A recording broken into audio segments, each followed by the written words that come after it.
Welcome to the densest neighborhood in Paris, and in fact, the densest urban district in Europe, the little-known 11th arrondissement. Located in the northeast of the capital, the 11th is a little off the typical tourist track, but is a definite favorite with the locals. And that's because the 11th arrondissement is undoubtedly one of the coolest parts of town, full of trendy cafés and wine bars, a dynamic food scene, and a wild nightlife. The 11th has been a favorite for revelers for centuries and a hotbed of revolutionary history. Edgy and vibrant, the 11th is full of authentic Parisian energy and definitely a place you should check out.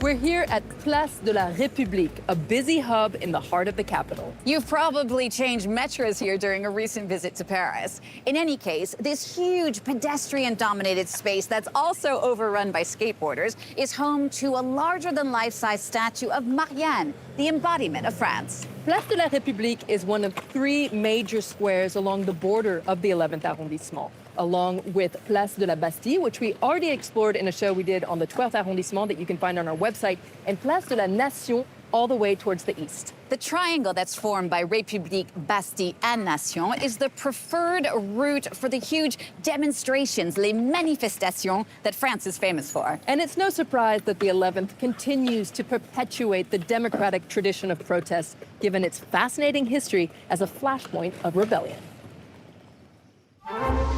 The 11th arrondissement was built around two faubourgs, suburbs stretching east of Paris, the Faubourg du Temple and the Faubourg Saint-Antoine. The faubourgs were working-class neighborhoods full of artisans and workers, a fiery population quick to revolt, helped by the urban landscape. Narrow streets, easily blocked, became natural strongholds for barricades. Time and time again, insurgents used these alleys to outmaneuver royal troops, making the area a revolutionary flashpoint.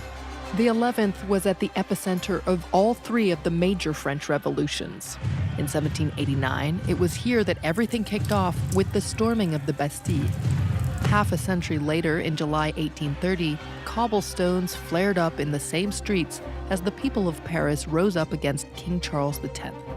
And in February 1848, the 11th was at the center of events overthrowing the July monarchy. But perhaps the most dramatic moment came in 1871 during the Paris Commune, when Parisians rose up against the government in Versailles. Once again, the 11th arrondissement was a center of resistance. Its town hall became one of the commune's administrative strongholds and the last bastion of resistance when government troops brutally retook Paris during the so-called Bloody Week. From a district of insurgent workers, the 11th arrondissement has become a cosmopolitan hub today, but it remains an enduring symbol of the French revolutionary spirit.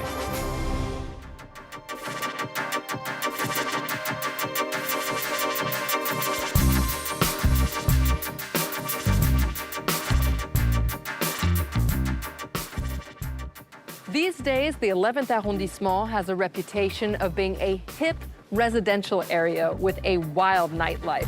And this vibrant energy is actually a legacy from a time when what is now the 11th was actually a suburb of Paris before the capital was extended in 1860. That made this area a place of leisure. People would come here to buy cheap alcohol and revel in the outdoor taverns called guinguettes that were not subject to the same high taxes as inside the city. Today, places like Rue Oberkampf, where we are now, or Rue Lappe, continue to draw night owls looking for fun out on the town. Here you'll find small dive bars with live music, salsa clubs where the party spills out into the street. This is nightlife, Parisian style.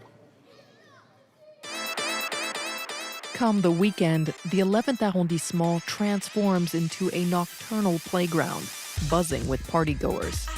Some venues are institutions like the Bellagio, tucked into the lively cobbled lane Rue de Lappe. The iconic nightclub has been a favorite since 1936, and continues to host old-fashioned tea dances. Les bons danseurs se font rares, pourquoi? Oui. Je voudrais pas dire une bêtise, j'espère qu'ils sont pas tous morts. Once working class and industrial, today this slice of Paris bubbles with some of the best bars, music venues, clubs, and theaters.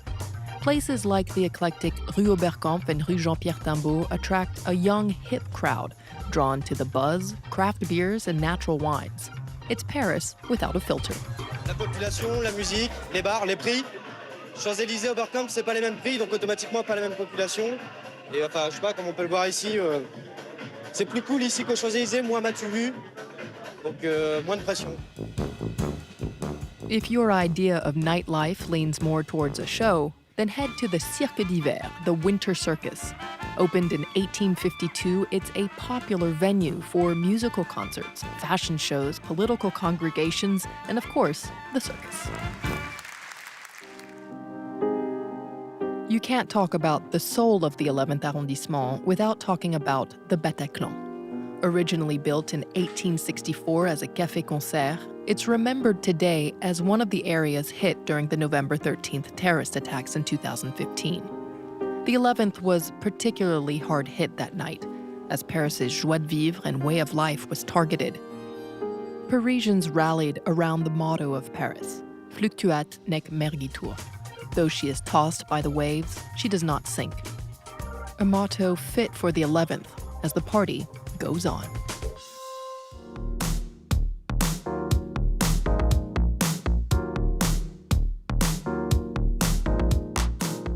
The 11th is cosmopolitan and multicultural, but it's more of a locals area, and you're unlikely to run into herds of tourists here. However, people in the know flock here to get a taste of some of the hottest joints in Paris's bustling food scene. From classic bistros with chalkboard menus to innovative kitchens redefining Parisian dining, you will never leave the 11th arrondissement hungry. And we're going to talk more about that now with American journalist and author Lindsay Tremuta, who's written a food guide about the French capital.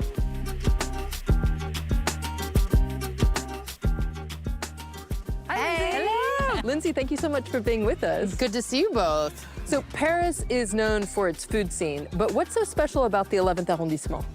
The 11th arrondissement became a hit with the bistronomy movement. So if you look back in the 2010s, 2012s, it was the place that was more affordable for a lot of chefs to open up business. And so you had restaurants like Septime, Passerini, and other small wine bars. And these establishments really changed the spirit of dining and going out in Paris. They were more accessible. They took out the white tablecloths. It was very chill. And so that kind of put the 11th arrondissement on the map, not only for locals, but also like food-loving travelers. Flash forward all these years later, and it still holds this great importance in the food scene. It's just that now it shares space with other neighborhoods, but it's still a great example of Paris's food evolution. And now you're going to take us to one of your favorite places in the 11th. I am. So Bar Principal is sort of the quintessential neighborhood bar that you'd like to go to. I mean, it's the one I like to go to, that has wine, really good cocktails, some small plates that may or may not provide dinner, and even non-alcoholic drinks. Awesome. Well, let's go check it out. Yeah, let's go.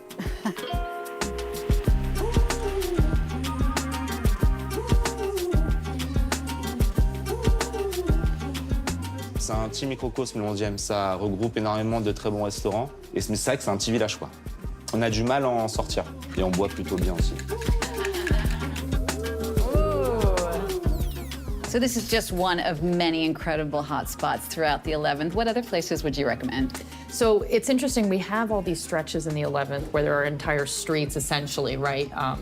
Dotted with different restaurants and bars. So you have Rue Keller, there's a bar called Giclette, there's a restaurant called Tarantula, which is a Mexican spot. You have Rue Saint-Maur, which is just on the other side of the park, and you have the wine bar Buvette. You know, there are these pockets, and the Rue Paul Bert is another big one. And I think what happens is when there are restaurants and bars that do well and they open and they sort of test the waters on a street, and then it's safe for everybody to come out because, you know, they do good business, and then it creates opportunity. It's convenient, too. It's very convenient. Walking down the street, discover all the places. Very convenient. So the 11th has that reputation, and it makes it really fun.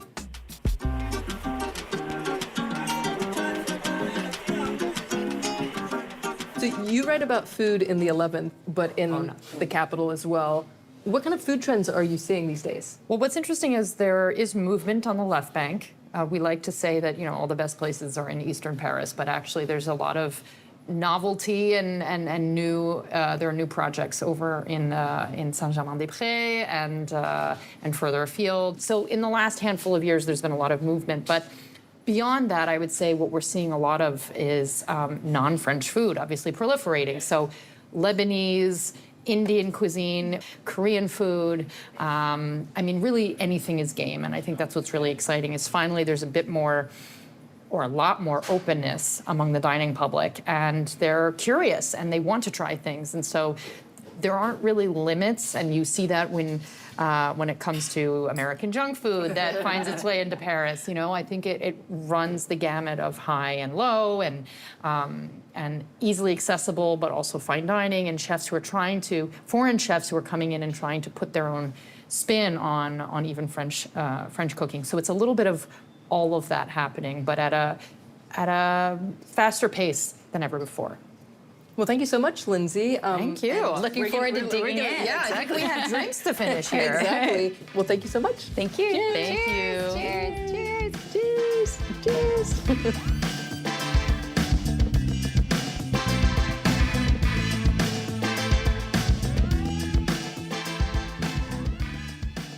So you've enjoyed a nice meal and had an epic night out. If you're still in one piece in the morning, there's plenty to do in the 11th.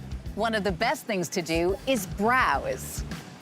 The 11th arrondissement is full of incredible street art and loads of other fun things to do off the beaten path. Well, you can make a stop in one of the many outdoor food markets or take a stroll and get lost in one of the many hidden streets, a testament to the time when the arrondissement was teeming with artisans. And if you stumble upon one of those hidden cobbled lanes, you just might see an atelier still in action, hidden Paris at its most photogenic. Thank you so much for joining us on this tour of the 11th arrondissement, and we'll see you soon for another stop in one of Paris's beautiful neighborhoods.